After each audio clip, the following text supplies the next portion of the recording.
नमस्कार, राम राम, प्रणाम, जय श्री राम। कैसे आप सभी लोग? उम्मीद है, आशा है बढ़िया होंगे, मस्त होंगे, स्वस्थ होंगे। और आप सभी साथियों के एग्ज़ाम बड़े ही मस्त जा रहे होंगे। जैसा कि अभी हम सब देख रहे हैं कि एग्ज़ाम आप लोगों के दिन प्रतिदिन आ रहे हैं, तो आप लोगों ने देखा होगा कि एग्ज़ाम का लेवल सुबह की शिफ्ट में कुछ और होता है, शाम की शिफ्ट में कुछ और होता है। हालांकि आज शाम की शिफ्ट में क्वेश्चन आपके नॉर्मल है, आसान है, ज़्यादा मुश्किल नहीं है। बस ये है कि अगर आप लोगों ने कंसेप्ट को अच्छे से रीड कर रखा, पढ़ रखा, समझ रखा, तो आप आसानी से बना देंगे। और प्रेशर को हैंडल कर रहे हैं तो बहुत ही अच्छी बात है। और अगर प्रेशर बन नहीं पाया, आप लोगों से कंट्रोल नहीं हो पाया, तो फिर तो दिक्कत हो जाएगी भाई। ठीक है, तो चलिएगा, अब हम शुरू करते हैं। आज हम करने आए हैं आप लोगों का 24 अगस्त का जो सेकंड शिफ्ट का एनालिसिस है, उसको देखने आए हैं। मैथ्स का एनालिसिस करेंगे, तो फटाफट हम लोग जो है शुरू करते हैं आपके इस सेशन को। मेरे भाई, आप लोगों से एक रिक्वेस्ट है, अपनी वीडियो को शेयर भी कर दिया करो, लाइक भी कर दिया करो। आप लोगों के लिए तुरंत के तुरंत तैयार करते हैं चीज़ों को। और आप सोचते होंगे, देखो यार, मेरे पास तक चीज़ें, मेरे पास तक पेपर अभी पहुंचा है बिल्कुल 6 बजकर आपका 50 मिनट पर, और मैं 7 बजकर 5 मिनट पर इस वीडियो को शूट भी कर रहा हूं। तो मेरे भाई, आप लोगों से एक रिक्वेस्ट है, वीडियो को बाद में शेयर कर दिया करो, लाइक कर दिया करो, चैनल पर पहली बार हो सब्सक्राइब कर लिया करो। चलो शुरू करते हैं बिना किसी देरी के, नो बकवास, सीधा काम करेंगे। आइए भैया, पहला क्वेश्चन आपकी स्क्रीन पर ये रहा। और आज जो पहला क्वेश्चन आप लोगों का है, प्रॉफिट एंड लॉस का ये पहला सवाल। देखो यार, बड़े ही आसान तरीके से हम इसको आपको समझा रहे होंगे। देखिए पहला क्वेश्चन क्या है। अरुण ने 800 रुपए में एक साइकिल खरीदी, फिर उसे 920 रुपए में बेच दिया, इसका लाभ प्रतिशत बताइए। हमने यहाँ कहा है कि भाई इसने साइकिल को खरीदा कितने का? 80 का। अब तुम कहोगे जी 800 लिखा हुआ है इसमें, तो हमने कहा भाई 80 लिख लो, कोई दिक्कत वाली बात नहीं है। और कितने का बेचा? 920 का, तो हम 92 लिख देंगे। तो हमने खरीदा कितने का? तो आप कहेंगे 80 का, और बेचा कितने का? 92 का। तो प्रॉफिट कितना हुआ है? 80 का, सॉरी, प्रॉफिट कितना हुआ? 12 का। और कितने पर हुआ मेरे भाई? 80 पर। हालांकि आप इसे रेशो बना के और भी छोटा कर सकते थे। तो 4 से कट करेंगे, 4 से जाएगा 20 बार, 4 से जाएगा 3 बार, उसके बाद में 20 चौक 80 और 4 तिया 12, सॉरी 20 पंजे 100, यहाँ आपका 5 आएगा। 20 पंजे 100 और 5 तिया 15। तो कितने परसेंट का लाभ हो गया है भाई? यहाँ 15% का प्रॉफिट हो गया। बड़ा ही आसान सा सवाल था।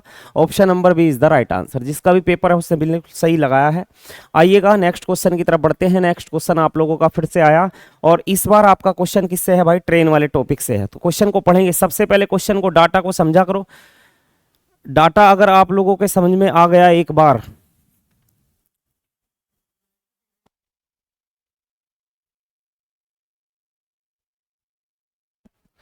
तो आइएगा अपना क्वेश्चन समझते हैं। यदि एक ट्रेन एक खंबे को 15 सेकंड में पार करती है, तो 90 किलोमीटर प्रति घंटे गति से यात्रा करने वाली इस ट्रेन को 600 मीटर लंबे पुल को पार करने में कितना समय लगेगा? तो मेरे भाई, मेरे पास एक ट्रेन है, और ट्रेन की स्पीड आपको बताई गई है 90 किलोमीटर प्रति घंटा।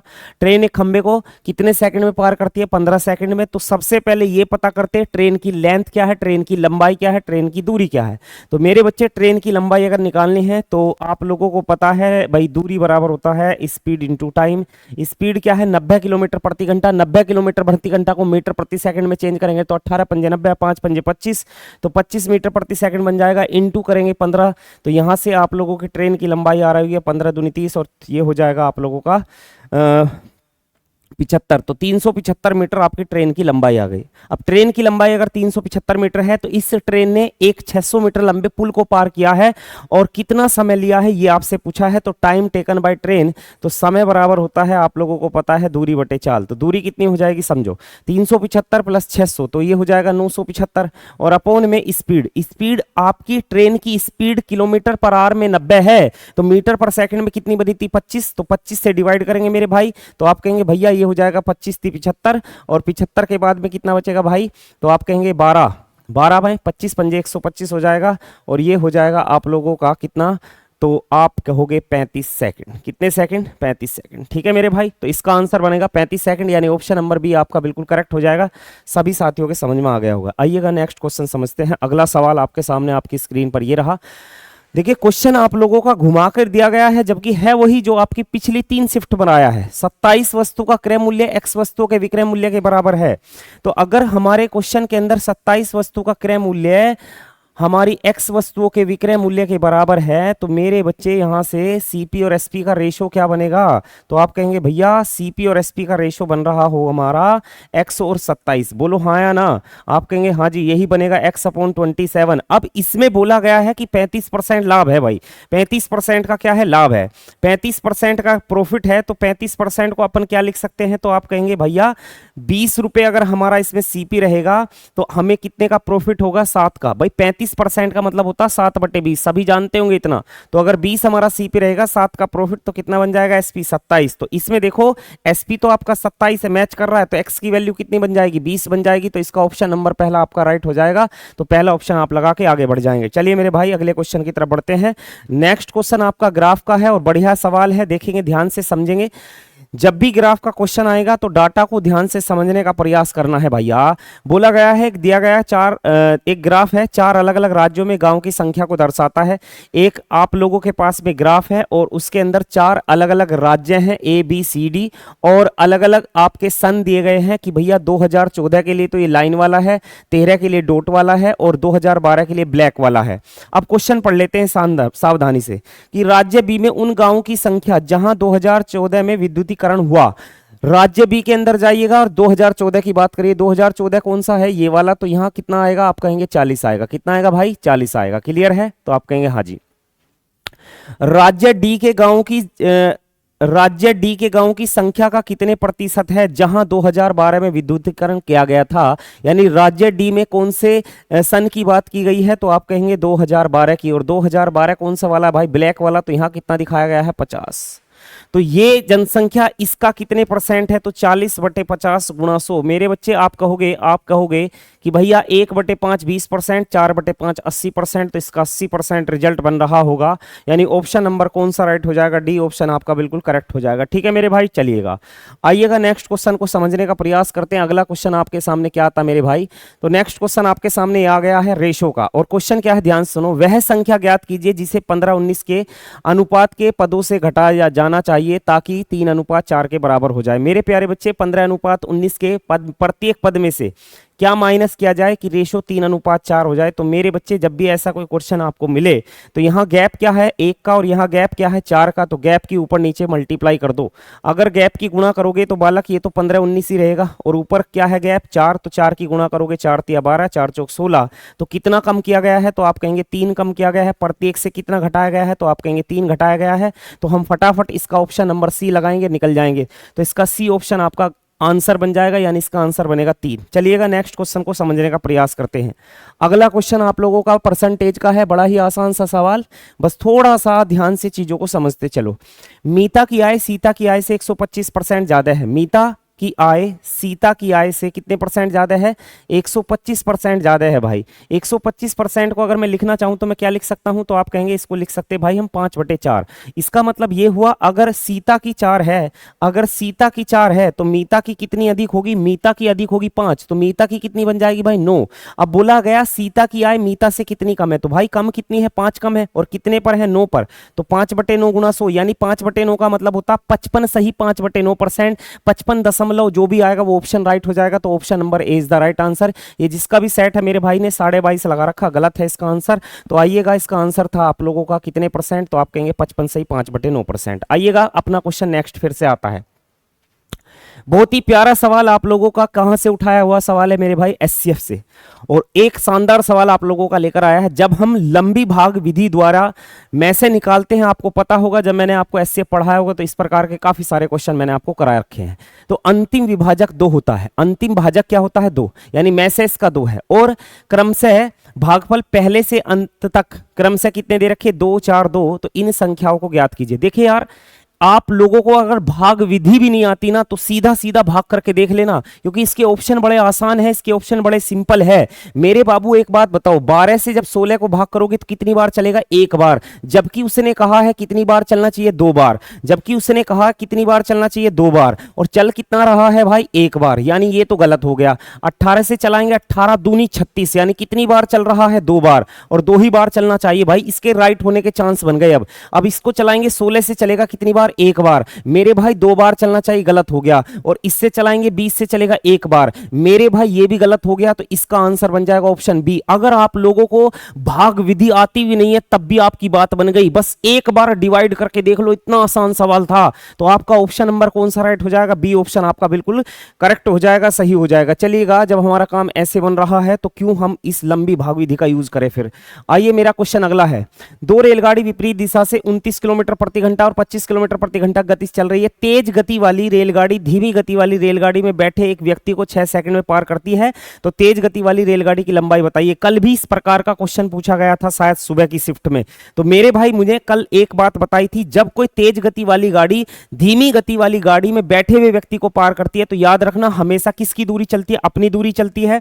तो आप एक बात समझेंगे, इसमें तेज गति वाली रेलगाड़ी की स्पीड कितनी है? 29, और धीमी गति वाली गाड़ी में बैठे हुए व्यक्ति की स्पीड कितनी हो जाएगी? 25। तो दोनों सेम डायरेक्शन में, अपोजिट, तो आप कहेंगे अपोजिट डायरेक्शन में है। तो मेरे भैया आप एक बात बताइएगा, दूरी बराबर क्या होता है? चाल गुना समय। दूरी बराबर होता है speed into time. Opposite direction में ऐड हो जाएगा तो आप कहेंगे ये हो जाएगा आपका 9 और 5 14, यानी कि 54 बन जाएगा। किलोमीटर प्रति घंटा है, मीटर पर सेकंड में चेंज करेंगे, डायरेक्ट भी कर सकते हैं और 5/18 की गुणा करके भी कर सकते हैं। इनटू करेंगे समय, यानी कि 6 सेकंड, तो ये हो जाएगा 18 या 54, और ये हो जाएगा 5 या 15 छिका 90। 90 मीटर की लंबाई है, 90 मीटर लंबी है आपकी रेलगाड़ी। आपकी ट्रेन की लंबाई कितनी आ जाएगी? 90 मीटर। सभी साथियों को समझ में आ गया होगा मेरे भाई। चलिएगा, अगले क्वेश्चन की तरफ बढ़ते हैं। नेक्स्ट क्वेश्चन आपकी स्क्रीन पर ये रहा, और एक बहुत ही प्यारा सा सवाल आप लोगों का कहां से उठाया गया है मेरे प्यारे बच्चे? अब की बार क्वेश्चन आया आपका सीआई से। क्या क्वेश्चन है? 53,240 रुपए की राशि 3 वर्षों में 10% चक्रवृद्धि ब्याज पर जमा की जाती है, तो मूल राशि क्या है? थोड़ा सा क्वेश्चन को घुमा के दिया गया है, आप इसे इंग्लिश में पढ़ने का प्रयास करो। A sum of 53,240 is accumulated in 3 years at 10% compound interest. तो मेरे भैया इसके अंदर आप लोगों से प्रिंसिपल पूछा गया, ये आपको अमाउंट दिया गया, कंफ्यूज करना चाह रहा है बच्चा। तो 10% की रेट है, 10% का मतलब बनता है 1/10। तो 10 रुपए पर 1 रुपए का ब्याज, तो 10 के कितने बन जाएंगे? 11। 3 साल का क्वेश्चन है, रेशो वाले मेथड से कर लो चुपचाप, या फिर आप सक्सेसिव से भी कर सकते हैं, कोई दिक्कत वाली बात नहीं। तो यहां बना 1000, यहां बना 1000, और यहां बन जाएगा भाई 1331। अगर 1331 रुपए आपका अमाउंट है तो आपकी मूल राशि कितनी आएगी? तो आप कहेंगे 1000, पर 1331 नहीं है, क्वेश्चन ने कितनी दी है? 53,240। 53,240 तो कितने गुना पे बैठा मेरे भाई? आप कहोगे भैया ये बैठा है इसके अंदर 40 गुना पे, तो इसका 40 गुना करेंगे तो आंसर आ रहा होगा हमारा कितने? 1000। तो आप कहेंगे 40,000 इज द राइट आंसर। तो आपकी मूल राशि क्या रही होगी? वो 40,000 रही होगी, यानी ऑप्शन नंबर सी आपका बिल्कुल राइट हो जाएगा। तो इस क्वेश्चन का आंसर था option number C. Next question समझने का प्रयास करते आइएगा। एवरेज का एक बड़ा ही प्यारा सा सवाल, और क्वेश्चन क्या है? ध्यान से पहले क्वेश्चन को पढ़ा करो भाई। क्वेश्चन बोला गया है कुछ कृषि श्रमिकों की औसत मासिक आय अन्य श्रमिकों की, तो एक तरफ लिखेंगे कृषि श्रमिक, एक तरफ लिखेंगे कृषि श्रमिक, और एक तरफ लिखेंगे अन्य। कृषि श्रमिकों की जो आप लोगों की औसत मासिक आय है वो एस है, ये एस है, और यहां आप लोगों का एवरेज जो है वो एस है, और इनकी एवरेज मासिक आय है टी। इसमें बताया गया है यदि कृषि श्रमिकों की संख्या अन्य श्रमिकों की संख्या में 11 गुना है, यानी अगर अन्य की 1 है वैल्यू तो इसकी कितनी बनेगी भाई? 11 बनेगी। बोलो हाँ है ना? आप कहेंगे हाँ जी। अगर मैं इनका टोटल बनाऊंगा तो कितना बनेगा? 11s बनेगा। बोलो हाँ है ना? आप कहोगे इनका टोटल बनेगा गुरुजी टी गुना 1 यानी टी, तो इन सबका टोटल कितना बनेगा? 11s plus T. तो हमसे पूछा गया इन सभी का एवरेज, तो एवरेज में कितने बंदे हो जाएंगे? 11 और 1 12 है, तो इसका आंसर बन रहा होगा 11s plus T upon 12। 11s plus T upon 12। जिस भाई का ये है उसने गलत कर रखा है, तो इसका ऑप्शन नंबर डी बनेगा 11s प्लस टी अपॉन 12। भाई समझ लेना ध्यान से। आइएगा नेक्स्ट क्वेश्चन को समझने का प्रयास करते हैं, और इस बार आपका क्वेश्चन बहुत ही प्यारा सा सवाल है। और कहां से उठाया गया है मेरे प्यारे बच्चे? परसेंटेज के टॉपिक से उठाया गया है। और परसेंटेज में कहां से उठाया? चुनाव से उठाया गया है, इलेक्शन से उठाया गया है। चुनाव में 2 उम्मीदवार है, 75% मतदाताओं ने अपने मत डाले। मानते हैं टोटल मान लेते हैं, हमने मान लिया टोटल हमारे पास में कितने मतदाता हैं, तो हम कहेंगे एक्स मतदाता हैं, ठीक है। 75% ने मत डाले, 75% का मतलब बनता 3/4। बोलो हाँ या ना? अरे 25% 1/4, तो 75% 3/4, यानी कि 4 में से 3 व्यक्तियों ने वोट डाला है, और हमें वोट डालने वालों से ही मतलब होता भाई। उसके बाद बोला 2% अवैध हो गए गुरुजी। 2% का मतलब बनता भाई 1/50। यार आप जानते हो ना 2% का मतलब 1/50 बनता है। अगर 50 में से 1 अवैध हो गया तो वैध कितने हैं, वैलिड कितने हैं? तो आप कहेंगे 49/50। क्या आप मेरी बात समझ पा रहे हो? आप कहेंगे हाँ जी समझ पा रहे हैं। आगे देखो क्या कहा गया है, एक उम्मीदवार को 9261 मत प्राप्त हुए, जो कुल वैध वोटों का कितने परसेंट है, जो टोटल वैध वोट का, यानी टोटल वैध वोट ये है, इनका कितने परसेंट है, ये 75%। तो 75% होता है 3/4, यानी ये 9261 जो वोट है ना, ये उस बंदे के हैं जिसको वैध मतों का 75% प्राप्त हुआ है। तो इसको सोल्व करते हैं मेरे प्यारे बच्चे, आइएगा समझने का प्रयास करते हैं। 9261 किसका क्यूब होता है? तो आप कहेंगे 9261 होता है गुरुजी 21 का क्यूब, यानी 21 गुणा 21 गुणा 21, इसका मतलब यही है। तो इसकी कैलकुलेशन आसान करने के लिए मैं समझ लेता हूं। 7 से काटेंगे 3 बार, और यहां भी 3 बार जाएगा अगले 7 से, तो ये 3 कैंसिल हो गए भाई इससे।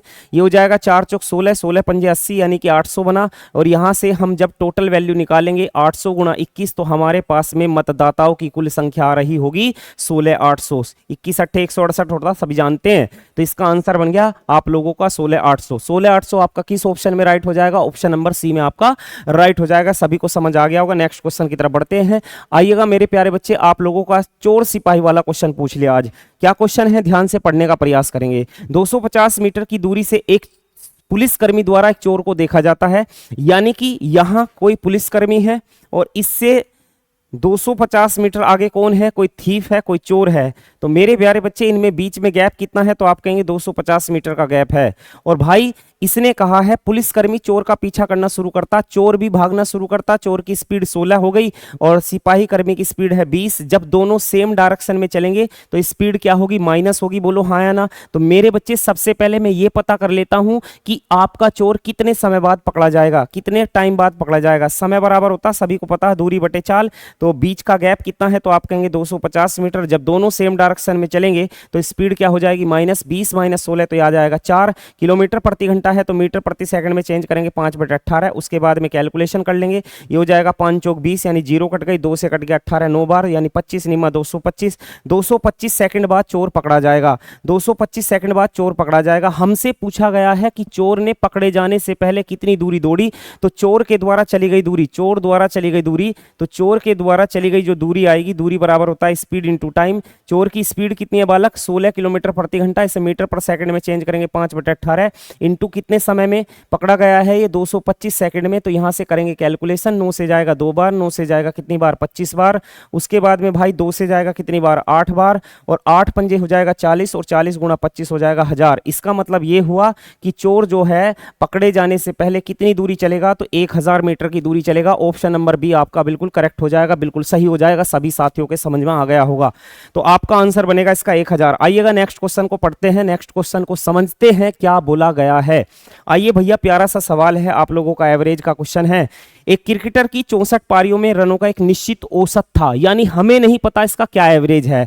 अब बोला गया अपनी 65वीं पारी में वह अपनी 65वीं पारी में बिना किसी रन के स्कोर के आउट हो जाता है, बिना रन बनाए आउट हो गया। इससे उसका औसत 2 रन कम हो जाता है। उसके रनों का नया औसत कितना है? मेरे भाई एक बात सुनो, 64 पारियों का एवरेज मान लो, हमने मान लिया x। तो अगर 64 पारी का एवरेज x है तो 64 पारी के टोटल रन कितने होंगे? 64x होंगे। बोलो हाँ या ना। अब वो अगली पारी खेलता, 65वीं पारी खेलता, उसमें उसने कुछ रन नहीं बनाए, 0 रन बनाए और आउट हो गया। ठीक है भाई, उसके बिना किसी स्कोर के आउट हो गया, 0 रन बना के आउट हो गया। अब कितने इसके पास में कितनी पारी हो गई? 65 हो गई। अब इसका औसत 2 रन कम हो गया। पहले इसका औसत कितना था? x, अब इसका औसत हो गया x -2। तो 65 पारियों का यहां से टोटल ये आएगा और यहां से टोटल आएगा 65 पारियों का ये। 64x बराबर 65x। अपन डायरेक्ट भी कर सकते भाई, पर मैंने आपको समझाने के लिए इस तरीके से तोड़ा है। तो यहां से आ जाएगा आपका 65 - 64, तो x की वैल्यू 130, 130। अब जल्दबाजी में बालक करेंगे क्या? इसका 130 निकाल के निकल जाएंगे, 130 लगा के निकल जाएंगे, जबकि गलत हो जाएगा भाई। इसने बोला है उसके रनों का नया औसत कितना है, नया एवरेज। तो आपको पता है नया एवरेज कितना कम हो गया है? तो आप कहेंगे 2 कम हो गया है। तो 130 से अपन 2 कम करेंगे तो मेरे प्यारे बच्चे इसका नया एवरेज कितना आ रहा होगा? 128। 128 यानी 128 आप लोगों का ऑप्शन नंबर सी राइट हो जाएगा। बताइए कोई दिक्कत परेशानी है? आप कहेंगे नहीं है जी। आइएगा नेक्स्ट क्वेश्चन को समझने का प्रयास करते हैं। अगला सवाल आप लोगों का सीआई से है, चक्रवर्ती ब्याज से है। और क्या क्वेश्चन है समझो। 2 वर्ष बाद चक्रवर्ती ब्याज की 10% दर पर 4840 रुपए हो जाने वाली मूल राशि क्या होगी? यानी कि आप लोगों से इसके अंदर प्रिंसिपल पूछा गया है और आपकी कितने % की रेट है? 10% की रेट है। और आप लोगों को क्या दिया गया है इसके अंदर? 2 वर्ष का समय दिया गया है। तो आप इसे डायरेक्ट भी कर सकते हैं और अगर चाहते हैं तो रेशो से कर लो। 10% 1/10, 10 से कितना बनेगा 11। 2 साल का क्वेश्चन है, स्क्वायर कर दो, 10 का बन जाएगा 100 और 11 का बन जाएगा मेरे प्यारे भाई 121। यहाँ से बना 100, यहाँ से बना 121। अगर आप लोगों का अमाउंट 121 है तो प्रिंसिपल कितना आएगा, आप कहोगे 100, पर इसने बोला कि भैया ये तो आपका 4840 है, यानी कितने गुणा पे बैठा हुआ है, तो आप कहेंगे 40 गुणा पे, इसका 40 गुणा करेंगे तो इसका आंसर आ रहा होगा 4000। अब आप कहेंगे ये क्वेश्चन तो, ऐसा क्वेश्चन तो बिल्कुल सेम अभी आया था पिछली बार। हाँ जी बिल्कुल पीछे ही आया था, बस उसमें अंतर इतना था, वो 3 का था, ये 2 साल का है। सेम क्वेश्चन है, कोई डिफरेंस नहीं, कोई अंतर नहीं, तो इसका आंसर बन रहा होगा 4000। चलिएगा नेक्स्ट क्वेश्चन की तरफ बढ़ते हैं। अगला सवाल आप लोगों का टाइम एंड वर्क से आता है, बड़ा ही प्यारा सा क्वेश्चन। क्या पूछ लेता है बेटे, आप लोगों से क्या पूछता, सुनो। एक्स और वाई एक कार्य को क्रम से 12 और 18 दिन में करते हैं, यानी एक्स काम को कितने दिन में करता है, तो आप कहेंगे 12 दिन में, और वाई उसी काम को कितने दिन में करता है, तो आप कहेंगे 18 दिन में। क्लियर है।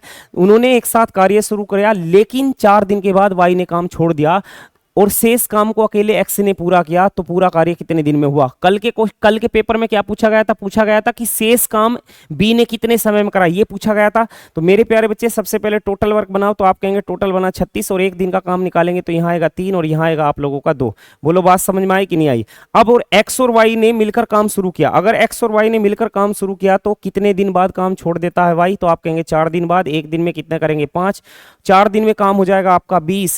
टोटल काम कितना है मेरे भाई 36, तो शेष काम आप लोगों का बच रहा होगा तो कहेंगे 16। अब इस 16 काम को वो करेगा जो काम छोड़ के नहीं गया है, तो इसके अंदर कौन छोड़ के गया, वाई, तो एक्स नहीं गया। एक्स एक दिन में कितना करता 3, तो 16 काम को कितने दिन में करेगा, 16/3 दिन में। अगर पूछा जाए शेष काम कितने दिन में हुआ, तो 16/3 दिन में, और अगर पूछा जाए पूरा काम कितने दिन में हुआ, टोटल टाइम कितना लगा है, कुल समय, अगर टोटल टाइम आपसे पूछा गया है, तो मेरे प्यारे बच्चे आप एक बात बताइएगा मुझे, इसके अंदर हमने स्टार्टिंग में कितने दिन लिए थे, तो आप कहेंगे 4 दिन, और 16/3 दिन हमारे यहाँ लगे हैं, तो यानी 12 और 16 28, 28/3 दिन का समय लगेगा। बोलो हाँ या ना। आप इसका आंसर लगाएंगे 28/3 दिन, यानी ऑप्शन नंबर सी आपका बिल्कुल राइट हो जाएगा। बिल्कुल कल के पैटर्न पे ही पूछा हुआ सवाल है, कोई परिवर्तन ही नहीं है। आइएगा नेक्स्ट क्वेश्चन आप लोगों के पास में वही आता ठेकेदारी वाला, टाइम एंड वर्क के अंदर से। आपका क्वेश्चन क्या है समझो यार। पहले क्वेश्चन में बोला क्या गया है, एक ठेकेदार 40 दिनों में एक सुरंग बनाने के कार्य का जिम्मा लेता है, 25 पुरुषों को नियोजित करता है, यानी इसने इस काम के लिए कितने पुरुषों को नियोजित करा है, 25 पुरुषों को नियोजित करा है। ठीक है भाई। अब कहा इसने 24 दिनों के बाद, यानी इन 25 आदमियों ने कितने दिन काम किया, तो आप कहेंगे इन 25 आदमियों ने 24 दिन काम किया है, और अभी तक कितना काम कर पाए हैं, ये 1/3 यानी 1/3 काम ये कर पाए हैं। भाई बात समझ में आ रही है आपके, आप कहेंगे हाँ जी। अब अगले स्टेप में इसने बोला तो उसे कितने अतिरिक्त पुरुषों को नियुक्त करना चाहिए। भाई 25 तो पहले से है, मान लो इसने फिर से कितने अतिरिक्त पुरुष लगा दिए, एक्स अतिरिक्त पुरुष लगा दिए, तो इसका जो कार्य है वो समय से 4 दिन पहले पूरा हो गया। काम पूरा होना था 40 दिन में, काम पूरा होने लगा 36 दिन में। तो मेरे भाई 24 यहां चले गए तो यहां कितने दिन रह जाएंगे, 12 दिन। बोलो हाँ है ना। और अगर 1/3 काम यहां हुआ है तो यहां कितना काम हो रहा होगा, 2/3। बस इसको सोल्व कर लीजिए और आपकी बात बन जाएगी। आइएगा समझने का प्रयास करते, 0 से 0 कट गई। उसके बाद में 2 से गया 6 बार, 6 से गया 4 बार, और 25 चौका हो जाएगा 100, और 100 से अगर 25 माइनस करेंगे तो x की वैल्यू कितनी आ रही होगी इसके अंदर, 75। तो हमने इसके अंदर कितने अतिरिक्त पुरुषों का निवेश किया है, तो आप कहेंगे 75 अतिरिक्त व्यक्ति हमने इसके अंदर और लगाए हैं, तो इसका आंसर बनेगा ऑप्शन नंबर डी, आपका बिल्कुल करेक्ट हो जाएगा। ठीक है। चलिएगा नेक्स्ट क्वेश्चन की तरफ बढ़ते हैं। अगला सवाल आपके सामने ये आया, और बड़ा ही प्यारा सा सवाल है, बहुत ही बेहतरीन क्वेश्चन है आप लोगों के सामने। क्वेश्चन क्या है समझते हैं, पहले क्वेश्चन को पढ़ लिया करो। एक व्यापारी एक वस्तु को खुदरा विक्रेता को 20% डिस्काउंट पर बेचता है, लेकिन डिलीवरी और पैकेजिंग के लिए रियायती छूट वाले मूल्य पर 10% शुल्क लेता है, 10% ये चार्ज लेता है इसके ऊपर। ठीक है बच्चा। इसने बोला खुदरा विक्रेता इसे 4092 रुपए अधिक में बेचता, तो जिससे उसे 25% लाभ होता। तो व्यापारी ने वस्तु को किस कीमत पर अंकित किया था, यानी इसका एमआरपी पूछा गया है। तो हम मान लेते हैं इसका एमआरपी अपने पास से, भाई इसको थोड़ा सा ऊपर कर दे यार, है ना, यहां से फिर सही से दिख जाता है। एमआरपी हमने इसका अपने पास से डिसाइड कर लीजिए, मान लीजिए हमने इसका एमआरपी मान लिया 100 रुपए, इस पे स्टार्टिंग में डिस्काउंट दिया 20% का। अगर 20% का हम इसका डिस्काउंट देंगे तो मेरे प्यारे बच्चे इसकी वैल्यू क्या आ रही होगी, तो आप कहेंगे 80 आ रही होगी। अब जो आपके पास वैल्यू आई है इस पर आप लोगों को 10% देना शुल्क, यानी कि चार्ज देना अलग से। 10% शुल्क देंगे, चार्ज देंगे, तो वो कैसा होगा, प्लस का होगा। बोलो हाँ या ना। 80 का 10% 8, यानी ये बन गया 88। कितना बन गया भाई? 88। अब हमको यहां पर 25% का प्रॉफिट होगा अगर ये इसे 4092 रुपए अधिक में बेचेगा। मेरे प्यारे बच्चे 25% का मतलब बनता है 1/4, यानी इसने अगर 4 में खरीदा तो कितने में बेचा? 5 में। पर ये कितने में बना रहा है? 88 में। तो कितने गुणा पे बैठा है? 22 गुणा पे। तो 22 गुणा करेंगे तो 22 पंजे बन जाएगा 110। बोलो हाँ या ना? आप कहेंगे हाँ जी, ये बन जाएगा 110। तो मेरे भाई आप ये बताइएगा ये वैल्यू इसने कितनी अधिक करके लिखी है? तो 88 से 110 यानी 22 अधिक करके लिखी है। और क्वेश्चन में कितना अधिक बोला गया है? क्वेश्चन में अधिक बोला गया है 4092। कितने? 4092। तो मेरे भैया 4092 को 22 से कट करेंगे, कितनी बार जाएगा देखते हैं।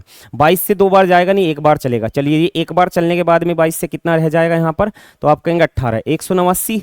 तो 22 से कितनी बार चलेगा? 22 8 176, है ना।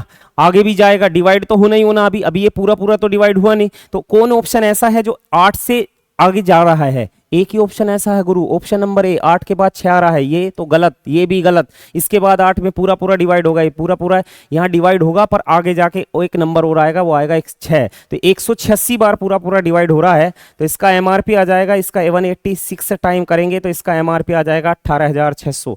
इसका एमआरपी कितना रहा भाई? आप कहेंगे 18600। बताइए बात समझ में आई कि नहीं आई? आप कहेंगे हाँ जी क्लियर है, कोई दिक्कत वाली बात नहीं है। आइएगा नेक्स्ट क्वेश्चन की तरफ चलते हैं। अगला क्वेश्चन देखिए यार, फटाफट करा रहा हूं क्योंकि मुझे पता है कि आपका समय अब कितना कीमती है। आइएगा, एक व्यक्ति ने एक वस्तु को 20% हानि पर बेचा। यदि वह इसे 1200 रुपए अधिक में बेचता तो 5% का लाभ होता। पहले कितने परसेंट की हानि पर बेचा? बोला 20% के लॉस पर। और अगर ये 1200 रुपए अधिक में बेचता तो अब कितने परसेंट का प्रॉफिट होता? बोला 5% का प्रॉफिट होता। मेरे भाई इनका डिफरेंस कितना बनेगा? तो आप कहेंगे 25% का डिफरेंस बनेगा। 25% का अंतर बनेगा भाई, 25% का अंतर बनेगा। और 25% का अंतर किसके दिया गया है? बराबर 1200 के। अगर 25% 1200 है तो 100% किसके बराबर होगा? तो आप कहेंगे गुरुजी ये तो बड़ा ही आसान है। क्या हो जाएगा? 12 चौक 48 भाई, 25 चौका 100 और 12 चौक 48। तो कितना आ जाएगा इसका आंसर? 4800 रुपए आ जाएगा। क्लियर है? तो आप कहेंगे हाँ जी बिल्कुल क्लियर है, कोई दिक्कत वाली बात नहीं है। ऑप्शन सी आपका बिल्कुल करेक्ट हो जाएगा। सभी साथियों की कोई दिक्कत वाली बात नहीं होगी। आइएगा नेक्स्ट क्वेश्चन को समझने का प्रयास करते। एचसीएफ का क्वेश्चन है, बड़ा ही प्यारा सा सवाल है। और क्या क्वेश्चन है देखो यार, 2 the power 2 3 the power 5 5 the power 3 comma 2 the power 4 3 the power 2 comma 5 का मैथ है, ज्ञात कीजिए। एचसीएफ क्या होता है? एचसीएफ क्या होता है मेरे भाई? एचसीएफ क्या होता है? Highest common factor. Highest common factor. तो मेरे बाबू आप लोगों को जब भी एचसीएफ निकालना हो पावर वाले केस में तो हमेशा याद रखना छोटी से छोटी पावर को कॉमन लिया करते हैं। छोटी से छोटी पावर को कॉमन लिया करते हैं। तो यहां से यहां 2 की पावर 2 है, यहां 2 की 4 है, तो हम क्या लेंगे? 2 की पावर 2। बोलो हाँ या ना? आगे गए, यहां 3 की पावर 5 है, यहां 3 की पावर 2 है, तो हम किसको लेंगे? 3 की पावर 2 को लेंगे। और यहां 5 की 3 है और यहां 5 है, तो हम किसको लेंगे? 5 को लेंगे। तो मेरे भाई इसका एचसीएफ जो बन रहा होगा वो बनेगा 2 the power 2 into 3 D power 2 into 5, यानी ऑप्शन नंबर बी आपका बिल्कुल करेक्ट हो जाएगा। सभी साथियों ने इसका बी ऑप्शन लगाया होगा जिनका भी पेपर हुआ होगा। आइएगा नेक्स्ट क्वेश्चन को समझते हैं। अगला क्वेश्चन आपका फिर से आता है एचसीएफ नहीं, एलसीएम निकालने का है शायद, है ना।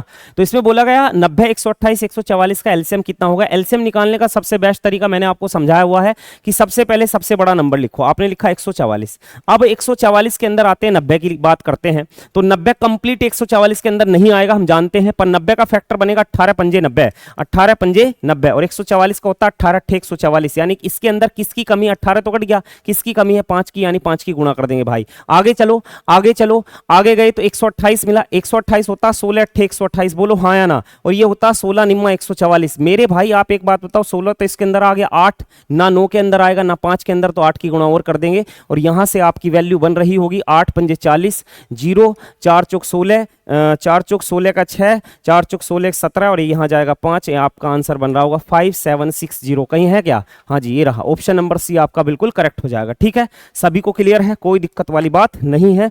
आइएगा नेक्स्ट क्वेश्चन समझने का प्रयास करते हैं। आपका फिर से आप लोगों के पास में एक प्यारा सा सवाल आता है।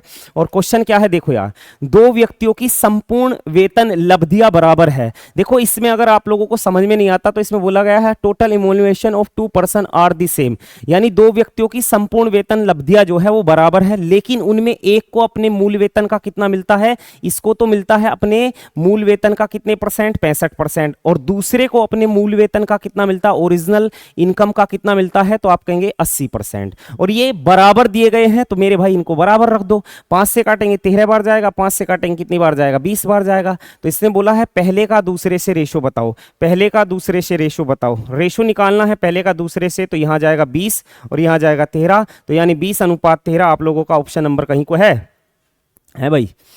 5 से काटा 13 बार, ओहो 20 बार नहीं 16 बार जाएगा यार, 5 से 80 को काट रहे हैं तो 16 बार जाएगा और यहां हमारा आंसर बन रहा होगा 16:13। 16:13 आपका कहीं ना कहीं होगा जरूर, तो इसका ऑप्शन नंबर कौन सा राइट हो जाएगा, ऑप्शन नंबर बी। ठीक है, चलते हैं आगे अगले क्वेश्चन की तरफ। अगला क्वेश्चन आपके सामने आता भाई ये रहा। अगला क्वेश्चन आपका क्या है, देखो यार पढ़ो पहले समझो, देखो क्या है। अगला क्वेश्चन हमारा ये रहा, एक व्यापारी अंकित मूल्य पर 20% का डिस्काउंट देता है, अभी भी क्रय मूल्य पर 44% लाभ होता है, यदि वह अंकित मूल्य पर बेचता है तो लाभ प्रतिशत बताइए। यानी कि ये कहना ये चाह रहा है कि अगर वो डिस्काउंट ना देता तो कितने परसेंट का प्रॉफिट होता। जब भी ऐसा कोई केस आपके सामने आएगा तो मेरे प्यारे बच्चे, मैंने हमेशा आपको समझाया है, एमआरपी पर आप प्रॉफिट कर दीजिए, सीपी पर आप डिस्काउंट कर दीजिए, उल्टा गेम खेल दिया करो। एमआरपी पर प्रॉफिट करेंगे तो प्रॉफिट है 44 यानी बन जाएगा 144, और सीपी पर करिए डिस्काउंट करेंगे 20% का, तो ये कितना बनेगा 80। यहां से रेशो बना दो, 16 से जाएगा 9 बार, 16 से जाएगा 5 बार। तो उसने बोला अगर एमआरपी पर बेचेगा तो कितना प्रॉफिट होगा भाई, 5 का खरीदा 9 का बेच दिया, कितने का प्रॉफिट कमा लिया, बोला 4 का, और 4 का प्रॉफिट कितने पर है, 5 पर। 1/5 होता 20%, 4/5 होता 80%। इतनी देर में ऑप्शन लगा के निकल चुके होते हैं सभी भाई, है या नहीं है। ये तो समझा रहा हूं इसलिए आपके लिए ऐसे लिख रहे हैं। तो इसका आंसर बनता आपका 80%, यानी ऑप्शन नंबर डी आपका बिल्कुल करेक्ट हो जाता। आइएगा नेक्स्ट क्वेश्चन को समझने का प्रयास करते हैं भाई। अगला सवाल आपका क्या है, एक क्वेश्चन में बोला गया है गांव के व्यापार मेले में एक आदमी 5125 रुपए की कुल राशि में एक घोड़ा और एक ऊंट खरीदता है, यानी इनका टोटल सीपी दिया गया है। उसने घोड़े को 25% के लाभ पर 25% 1/4, 25% 1/4 यानी 4 का खरीदा, कितने का बेच दिया, आप कहोगे 5 का बेच दिया भाई, ठीक है। और ऊंट को 20% के लॉस पर 20% 1/5, 5 का खरीदा, कितने का बेच दिया भाई, 4 का बेच दिया। क्लियर है। बोला गया है दोनों जानवरों का समान मूल्य पर बेचा जाता है, यानी इनका जो एसपी है वो क्या होना चाहिए, सेम होना चाहिए। अगर इनका एसपी सेम नहीं है तो मेरे भाई आप इनका एसपी सेम करेंगे, तो इसके अंदर गुणा करेंगे किसकी, 5 की, और इसके अंदर गुणा करेंगे 4 की। बात समझ रहे हो कि नहीं समझ रहे, आप कहेंगे हाँ जी, 4 की गुणा इधर तो 4 की इधर, 5 की गुणा इधर तो 5 की इधर। बात समझ में आ गई होगी सभी के। अब इधर से आपका जो सीपी बना है, जो सीपी बना है, पहला सीपी बनेगा 16, इसका सीपी बनेगा 25, तो 16 25 टोटल बनेगा आप लोगों का 41। अगर टोटल सीपी 41 है तो इसमें क्या पूछा, सस्ते जानवर का क्रय मूल्य कितना है, सस्ते वाले का आता भाई 16, पर अगर टोटल 41 है तब है ये कहानी। बोला गया है 41 नहीं है, क्वेश्चन में कितना है भाई, ये 5125 है। कितना है, 5125। तो अब देखते हैं कितने गुणा बैठता है, 41 एकम 41, उसके बाद 10 बनेगा 102 हो जाएगा, 41 दूनी 82, और ये हो जाएगा मेरे भाई 41 पंजे 205, यानी 125 गुणा पे बैठा है। इसका 125 गुणा करेंगे और 125 गुणा करने पे कितना आएगा भाई, 1600 तो ये हो गया, और 16 25 की गुणा करेंगे 800 ये हो गया, 1600 तो ये हो गया, 16 25 की गुणा करेंगे 400 ये हो गया, तो यहाँ से बन रहा होगा इसका वैल्यू 2000 रुपये। कितना बनेगा, 2000। ठीक है, तो आप लोग अपना गुणा भाग जो है थोड़ा लिख के कर सकते, कोई दिक्कत वाली बात नहीं है। पेपर की बात और होती है, यहाँ करना कुछ और होता है। आइएगा नेक्स्ट क्वेश्चन को समझते हैं भाई। अगला क्वेश्चन आप लोगों के सामने ये रहा। इन क्वेश्चनों से काफी सारे बालक परेशान है, ये पता नहीं क्या पूछ रहा भाई। देखो यार, इनके अंदर जो इमेज यूज की गई है उसका कंसेप्ट समझो। इसने कहा पी एट द रेट क्यों, इस एट द रेट का मतलब ये है कि पहले वाले का स्क्वायर करो प्लस दूसरे का भी स्क्वायर करो और प्लस 2 गुणा कर दो दोनों का, इसका मतलब है ये। और उसके बाद में दूसरा रिजल्ट बोला पी हैज क्यों, इस हैज का मतलब क्या है, इस हैज का मतलब ये है कि पहले का स्क्वायर करो दूसरे का स्क्वायर करो, माइनस करो इन्हें आपस में और माइनस कर दो 2 गुणा पी क्यों। बात समझ में आई, बोलो हाँ है ना। इस क्वेश्चन से परेशान मत हो, ये कोई मुश्किल सवाल नहीं है, बस इनको ऑपरेट करना सीख लो। अब यहां आपको दिया गया है 7 at the rate 2, 7 at the rate 2, तो आइएगा लगाते अप्लाई करते हैं। सबसे पहले अपन करेंगे 7 का स्क्वायर, फिर 2 का स्क्वायर, फिर आ जाएगा आप लोगों का क्या 2 गुणा 7 गुणा 2। आप कहेंगे यहाँ बनेगा गुरुजी हमारा 49, मैं डायरेक्ट लिख देता हूँ कि पहले 49 बनेगा, उसके बाद 4 बनेगा, उसके बाद बनेगा 7 दूनी 14 दूनी 28, तो यहाँ बन रहा होगा आपका कितना 9 और 4 13 और 8 21 का एक हासिल कितना 2, 4 2 6 2 8, यानी 81 बना। कितना बना भाई, 81 बना। 81 बना, ठीक है। और अगर यहां से 81 बना है तो 81 की कंडीशन किसके साथ जाएगी भाई, 4 के साथ। हैज लगाया 4। अब इसको अप्लाई करेंगे, कंडीशन आपके सामने है, 81 का स्क्वायर माइनस 4 का स्क्वायर माइनस 2p यानी 81 गुणा 4। तो यहाँ से कैलकुलेशन करते थोड़ी सी, 81 का स्क्वायर करेंगे तो कितना बन जाएगा भाई आप लोगों का, कितना बनेगा भाई, 81 का स्क्वायर करेंगे कितना बनेगा, ऑप्शन से करके देखें क्योंकि ऑप्शन में दिखा है ना। हाँ देखते, इकाई के अंक से देखते, तो यहाँ तो 1 बनेगा, यहाँ 4 चौक 16 यानी 6 बनेगा, और यहाँ आप लोगों का बनेगा 4 एकम 4, 4 दूनी 8 बनेगा, और इधर 1 हासिल ले गए यानी कि ये बनेगा आपका 1, और यहाँ 8 4 14 यानी 4 बनेगा, और अगर 11 में से 4 का भाई 7 बनेगा। और 7 किसका यूनिट डिजिट है, तो आपने कहा कि भैया 7 है हमारा 5897, ये इसका आंसर बन जाएगा। भाई एक बार देखा जाए, इसको चेक करा जाए। चलो देख लेंगे, अभी पहले अगले क्वेश्चन को देखते हैं। अगला क्वेश्चन आपके सामने आ रहा भाई, अगला सवाल आपके सामने आ रहा, बड़ा ही प्यारा सवाल। क्या क्वेश्चन है ध्यान से देखो, कल भी था ऐसा क्वेश्चन, कल भी था सेम ऐसा ही क्वेश्चन आप लोगों की किस शिफ्ट में, सेकंड शिफ्ट में था। तो बोला गया है कि स्कूल है, एक स्कूल में 9th क्लास के 4 सेक्शन है ABCD। थोड़ा सा आप लोगों को ये साफ नहीं दिखेगा क्योंकि ये ऐसी ही कॉपी हमारे पास आई है। वो बोला गया है दोनों परीक्षा में अनुत्तीर्ण होने वाले कितने, 28 23 17 27। अर्धवार्षिक परीक्षा में अनुत्तीर्ण, लेकिन वार्षिक परीक्षा में उत्तीर्ण होने वाले कौन है, 14 12 8 13। अर्धवार्षिक में पास और वार्षिक में फेल होने वाले कितने, 6 17 9 15।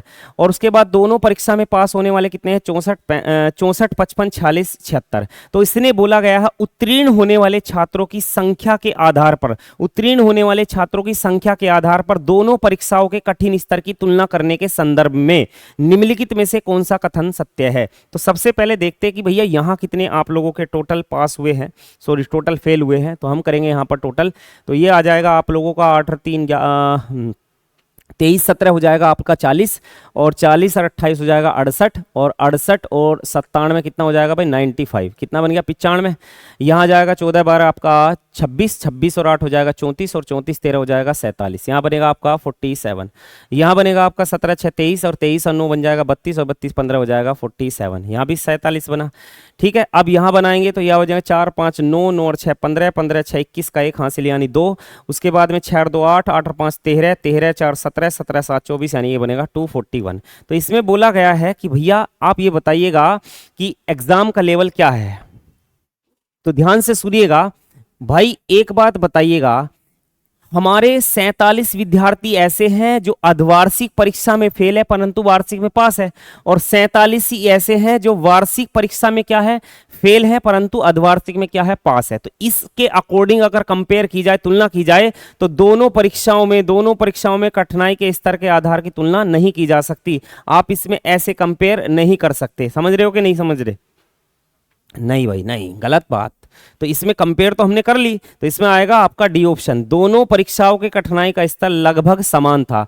दोनों परीक्षाओं के कठिनाई का स्तर जो था वो वार्षिक और अर्धवार्षिक ही कंपेयर करा रहा है, तो उसके अकॉर्डिंग क्या रहेगा ये मेरे भाई, लगभग सेम रहेगा। तो इसका आंसर आप देख रहे होंगे ऑप्शन नंबर डी बनेगा। बात समझ में आ गई? सभी का क्लियर हो गया? आप कहेंगे हाँ जी। आइएगा नेक्स्ट क्वेश्चन समझने का प्रयास करते हैं। अगला क्वेश्चन आपके सामने क्या है, देखो ग्राफ का है, पाई चार्ट का है, और बड़ा ही आसान सा है।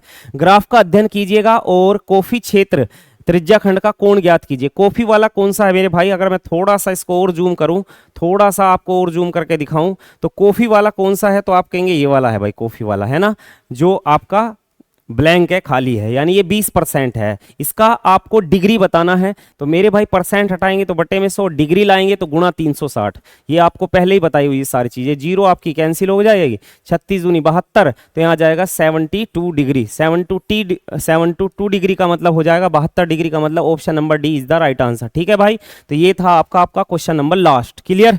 तो आप लोगों के जितने भी क्वेश्चन आए थे इस शिफ्ट के अंदर, वो सारे के सारे मैंने आपको करा दिए। ठीक है भैया, आप लोगों ने एक बार सारी शिफ्ट, जितनी भी शिफ्ट अब तक हुई है, जिनका एग्जाम 25 में है, एक बार उनको मोटा मोटा नजर डाल दो, कि एक बार उनको मोटा मोटा नजर डाल लो। कोई ऐसा कंसेप्ट तो नहीं है किसी क्वेश्चन का या किसी टाइप का या किसी आप लोगों के सब्जेक्ट का कि जो आपको परेशान कर रहा है। अगर कर रहा है तो उसको एक बार हल्का सा रिवीजन दे सकते हो, कोई दिक्कत वाली बात नहीं है। ठीक है मेरे भाई, और हम फिर से मिलेंगे आप लोगों के लिए 25 तारीख की पहली शिफ्ट को लेकर और आपकी 25 तारीख की शाम की शिफ्ट को लेकर।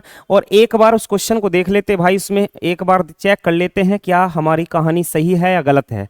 बताओ यार, मेरे अकॉर्डिंग तो सही है भाई, मुझे तो कोई दिक्कत वाली बात लग रही नहीं है, क्योंकि यूनिट डिजिट से आराम से हम खेल सकते हैं, कोई दिक्कत वाली बात नहीं है। क्योंकि आप एक बात बताओ, अगर ये 80 भी होता तो 80 का स्क्वायर 6400 होता है, ये 6400 तो कम ही है। तो आप कहेंगे हाँ जी, तो बिल्कुल सही जा रहे हैं। इसका आंसर आपका ऑप्शन नंबर डी बनेगा 5897। एक बार आप फिर भी चेक कर लेना, अगर आपको लगे कोई एरर है तो भाई बता देना कमेंट करके। वैसे मुझे लगता नहीं है कोई एरर है, इतना रिस्क आपको एग्जाम में लेना पड़ेगा, इतना कंसेप्ट आप लोगों को एग्जाम में करना पड़ेगा। ये नहीं कि वहां पूरी कैलकुलेशन लगातार कर रहे हैं तो भाई इतना समय वहां मिलता ही नहीं है। ठीक है ना, तो आप लोगों को मैंने पूरा का पूरा सेट करा दिया है। अब आप लोगों ने इसका एक बार अपना एनालाइज खुद भी कर लेना है, खुद से करोगे तो ज्यादा बेहतर काम कर पाओगे। ठीक है ना, चलिए अब मिलते हैं आप लोगों से कल, अगले सेट के एनालिसिस को लेकर आएंगे, मैथ्स का जो आपका 25 तारीख का पहली शिफ्ट का होगा।